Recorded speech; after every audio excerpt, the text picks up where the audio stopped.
జాంకాయలు అమ్మ ఏముందండి కాయ అంటే ఈ మనీ కదా ఇవి మహారాష్ట్ర కాయలు ఇవి మామూలుగా లేవు.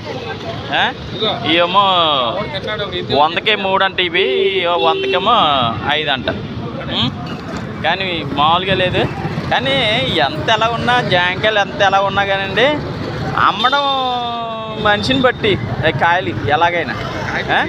ఇది మనకి ఇక్కడ ఎక్కడ లోకల్ కాదు, విజయవాడలో మరి మామూలుగా లేదు. అమ్మే వ్యక్తి కూడా చూడండి, కానీ మంచి టెక్నికల్గా అమ్ముతున్నాడండి ఆయన ఏదో సంచులతోటి ప్యాకింగ్ అయ్యి మహారాష్ట్ర నుంచి ప్యాకింగ్ అలాగ వచ్చేస్తున్నాయి. కానీ ఇప్పుడు ఇన్ని పేర్చారా మళ్ళీ ఒక గంటన్నరలో అయిపోతాయండి.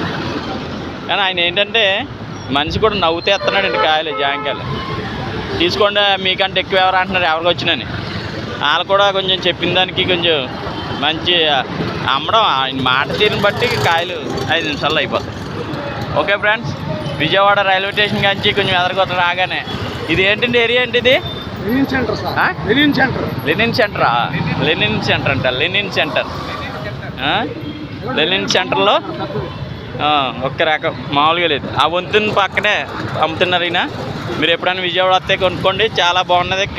కారం ఉప్పు పెట్టి మరి వేస్తున్నాడు, మధ్యపోతుంది. ఓ జాంకాయ మామూలుగా లేదు. ఆయన ఇష్టం వచ్చినట్టు కోసేస్తున్నాడు, కోసి కారం పెట్టిస్తున్నాడు, మరి మధ్యపోయింది. చాలా జనం చూడండి జాంకాయల కోసం ఎంతమంది బళ్ళు వేసుకుని వస్తున్నారు చూసారా.